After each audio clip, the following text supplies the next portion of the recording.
Okay, ganito yan siya. How to change Riso copy printer ink. So, yan. Open nyo yung cover niya dyan. Tapos i-press mo yung 1. Tapos tinanggal ko. Tapos, yung ako yung bago. Tanggalan ng takip.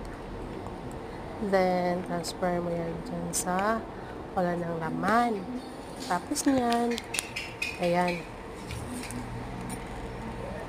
Nakabalik doon. Ganun siya. I-fit mo yan siya. Tapos, push mo yan. Ulit. Balik siya. Push yan din. Tapos, ganyan. Check ko lang kung sigurado pa. Close the cover.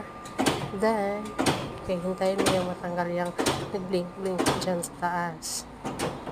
Tapos niyan, yan, wala na. So, pwede ka na mag-start ulit.